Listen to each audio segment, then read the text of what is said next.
Assalamualaikum warahmatullahi wabarakatuh. Ala manfaati ulumi wa ulumikum al-Fatihah. A'udzu billahi minasyaitonir rajim. Bismillahirrahmanirrahim. Alhamdulillahirabbil alamin. Arrahmanir rahim. Maliki yaumiddin. Iyyaka na'budu wa iyyaka nasta'in. Ihdinas siratal mustaqim. Siratal ladzina an'amta 'alaihim ghairil maghdubi 'alaihim waladdallin. Amin. Ini masih bab 1 nak tentang pondok pesantren, tapi bagian 2. Yang bagian pertama sudah kita bahas pada pertemuan sebelumnya. Kita tapi masih bahas tentang pondok pesantrennya.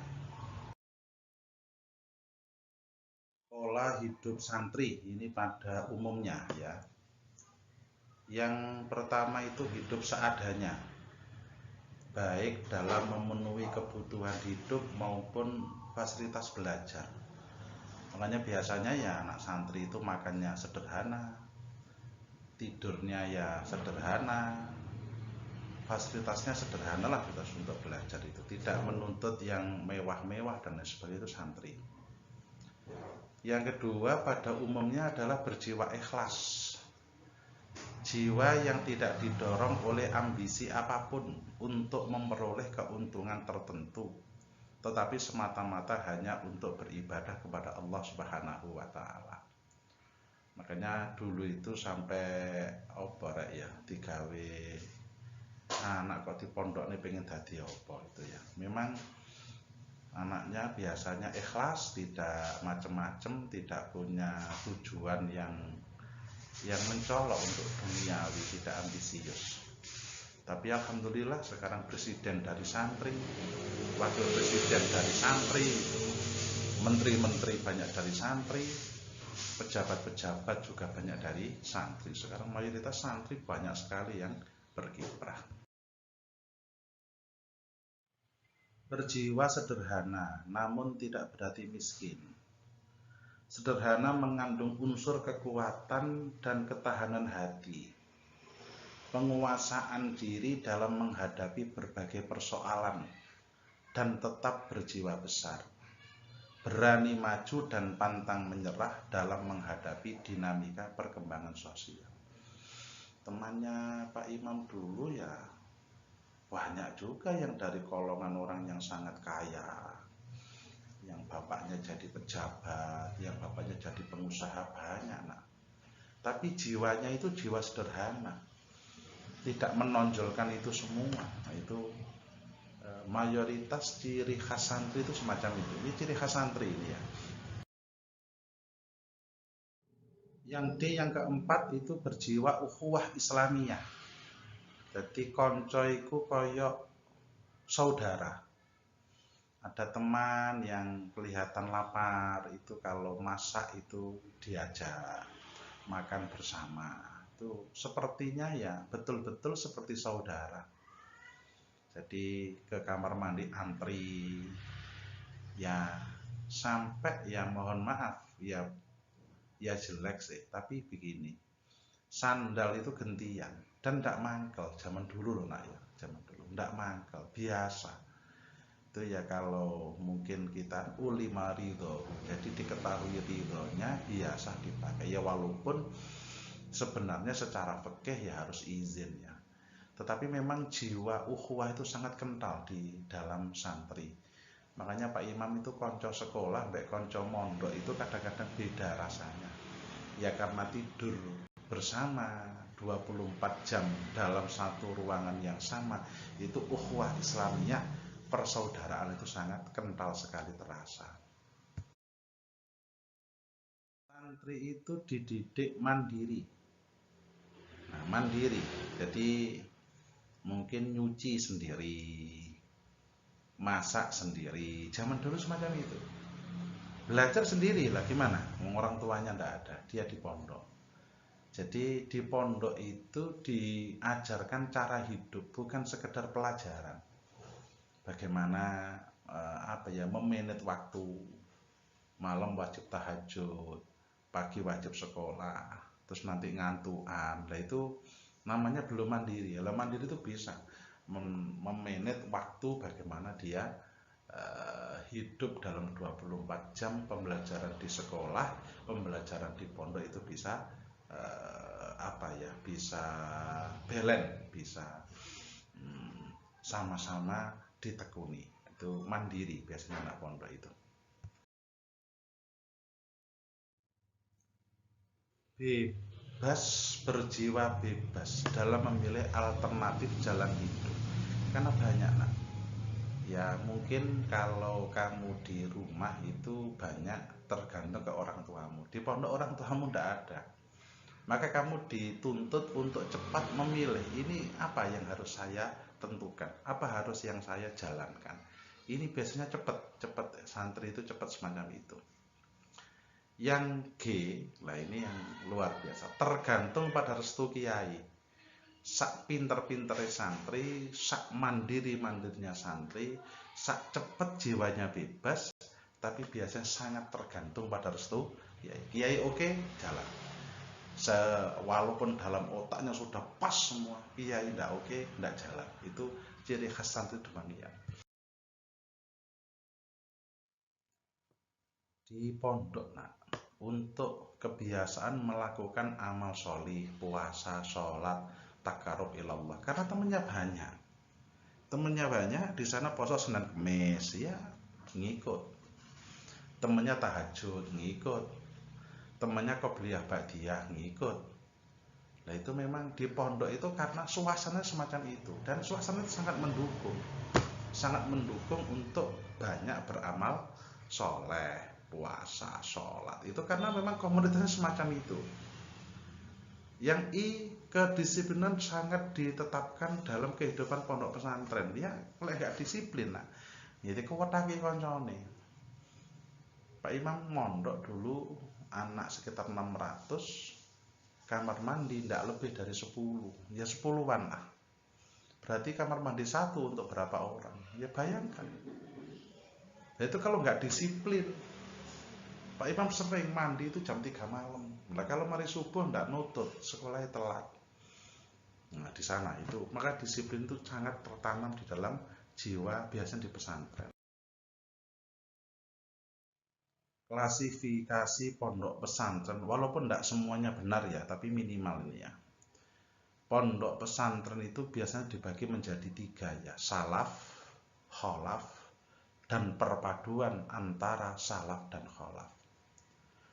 Salaf itu adalah pesantren yang tetap mempertahankan pengajaran kitab-kitab klasik, kitab kuning sebagai inti pendidikan pesantren tanpa mengenal pengajaran pengetahuan umum. Ini banyak di Indonesia. Dulu nak pondok Sidogiri itu muridnya 20.000 lebih, tidak ada yang sekolah. Betul-betul ya tafakuh fiddin, bagaimana dia ilmu agama itu yang didalami sedalam-dalamnya, gontor. Tidak boleh sekolah nak. Dulu tidak diakui pemerintah. Nah ini alhamdulillah beberapa pondok demikian diakui oleh pemerintah, sehingga ijazahnya itu setara dengan pelajaran umum.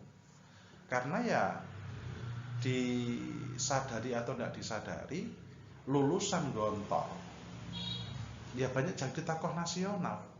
Lulusan Sidogiri mencetuskan kiai yang sangat banyak. Nah pemerintah sekarang baru mengakui, ya enggak baru lah, kemarin sudah berapa tahun yang lalu sudah mengakui bahwasanya pondok-pondok salaf itu diakui menyumbangkan kontribusi yang signifikan di dalam pembangunan negara Indonesia, sehingga pondok itu tidak perlu merubah, langsung diakui oleh pemerintah. Itu salaf. Kholaf itu pondok yang modern itu maksudnya yang ya justru sekolah itu lebih dominan daripada pondoknya. Itu kholaf. Kalau pondok pesantren perpaduan itu ya dua-duanya ada. Nah, Pak Imam tuh mungkin yang di ketiga ini, yang salafnya tetap dipertahankan, klasik tetap dipertahankan. Rincinya, nah, pondok kholaf adalah pondok pesantren yang telah memasukkan pelajaran-pelajaran umum. Jadi ya pelajaran salafnya ditambahan, yang umum yang lebih menonjol. Sedangkan yang ketiga, pondok perpaduan ini pengen dipadukan. Tidak salaf ansih, tidak kholaf ansih. Jadi pelajaran umum dijalankan, pelajaran agama juga dipertahankan. Ini yang memang agak sulit karena cenderungnya kalau agamanya maju ya umumnya agak turun. Tapi kalau turunnya sangat maju, umumnya sangat maju, kadang-kadang pelajaran agamanya agak sedikit menurun. Itu ya, tapi bagaimanapun harus ada memilih. Maka memilihnya itu tadi, pondok salaf itu biasanya memang tafakuh fidinnya luar biasa. Pondok kholaf itu pondok yang umumnya biasanya luar biasa. Nah, yang dipadukan ini biasanya memang dapat dua-duanya.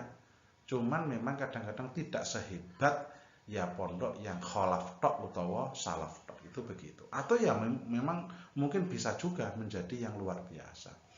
Sing terkenal ya Gus Baha itu. Gus Baha itu ndak lulus SD, ndak lulus SMP. Mondok tok. Nah, itu juga jadi manusia, jadi yang luar biasa. Peranan pondok pesantren terhadap lahirnya Nahdlatul Ulama. Pesantren sebagai lembaga pendidikan. Ini pendidikan tertua di Indonesia adalah pesantren. Pesantren tertua. Itu yang ya dulu ya tidak ada pembelajaran itu. Ya dimulai dari pesantren. Jadi kalau kamu mengenal ada siapa itu R.A. Kartini, sebelum itu di pondok sudah ada pengajaran. Jadi memang peran pendidikan itu nomor satu di pondok pesantren. Pondok pesantren sebagai lembaga pendidikan dakwah, makanya ya banyak santri yang jadi dai. Tapi hati-hati, dai gak tahu mondok lah, itu wajur. Ya sebaiknya ya anak teko pondok jadi pendai, mendakwahkan kebenaran itu harus dijalankan. Itu salah satu fungsi dari amal ma'ruf nahi anil mungkar, memerintah yang baik dan mencegah dari kemungkaran.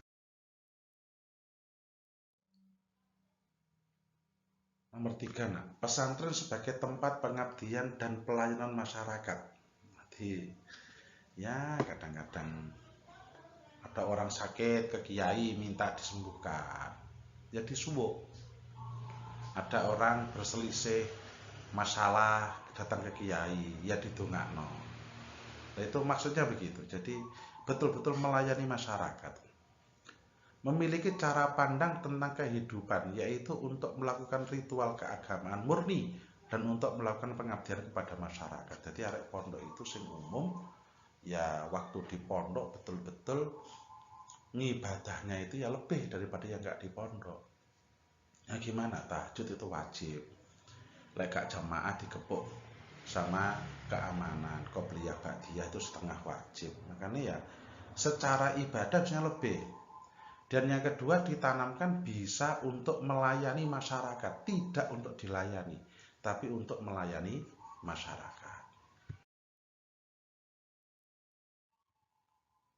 Kecintaan yang mendalam terhadap peribadatan dan pengabdian kepada masyarakat. Jadi peribadatan juga senang, mengabdi ke masyarakat juga senang.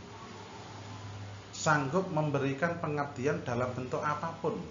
Jadi ya makanya dari pondok kayak Pak Imam jadi guru, ada yang jadi Pak Mudin, ada yang jadi presiden kayak Gus Dur, wakil presidennya Ma'ruf Amin, jadi menteri Bu Ida Fauzia, jadi macam-macam, multifungsi. Nah, pesantren itu multifungsi alumninya. Mampu menjadi tempat pelayanan masyarakat karena pesantren mampu membantu kebutuhan masyarakat. Jadi masya Allah, jadi arepe nandur pari itu sowannya ke kiai, itu sangke luar biasanya artinya itu. Jadi melayani masyarakat sampai zahir batin. Peran pondok pesantren terhadap lahirnya NU. Sejarah lahirnya NU tidak dapat dipisahkan dari peran pesantren. Sebelum NU lahir, para ulama pesantren telah membentuk organisasi atau jam'iyah untuk mewadahi diri dalam kiprahnya. Itu nanti apa-apa saja ya setelah ini. Ini ya, Sebelumnya sudah muncul Nahdlatul Tujjar, organisasi yang bertujuan untuk memberikan ekonomi umat. Nahdlatul Wathon 1918 kan hampir. NU lahir 1926. Ini 8 tahun sebelumnya. Organisasi pendidikan sudah macam-macam ini bagaimana pesantren itu sebagai cikal bakal lahirnya Nahdlatul Ulama. Kesimpulannya nak, pondok pesantren adalah pendidikan pengajaran agama Islam di mana kiai merupakan figur sentral bagi santrinya dan santrinya tinggal di asrama untuk mengaji kitab kuning. Itu kesimpulan yang pertama. Biasanya di pondok nak, sistemnya tidak klasikal kayak kamu, kelas gini kelas ini enggak, tapi langsung sorokan. Jadi kiai satu ngajar mungkin 1000 orang, 500 orang di masjid itu biasa, itu banget sorokan. Pondok pesantren didirikan atas dasar tafakuh fiddin, memperdalam agama, berkepribadian bangsa sebagai kader-kader ulama yang berguna dalam masyarakat, bangsa, negara, dan agama. Itu biasanya pesantren semacam itu nak ya. Di dalam pondok pesantren nah, ada 5 elemen yang dominan harus ada: kiai, santri, masjid, asrama, kitab kuning. Nah, pondok kok gak ono kiai ini ya gak bisa. Pondok gak ono santri ini kiai jen ya gak iso. Itu termasuk kitab kuning. Jadi pondok itu sepertinya kayak wajib mengajarkan kitab kuning. Pondok pesantren diklasifikasikan menjadi 3, salaf, kholaf, dan perpaduan. Tadi sudah diterangkan panjang lebar oleh Pak Imam. Peran pondok pesantren adalah sebagai tempat dakwah, pengabdian, dan pelayanan masyarakat. Luar biasa. Nah. Jadi tidak justru pondok itu minta dilayani, tapi justru melayani masyarakat.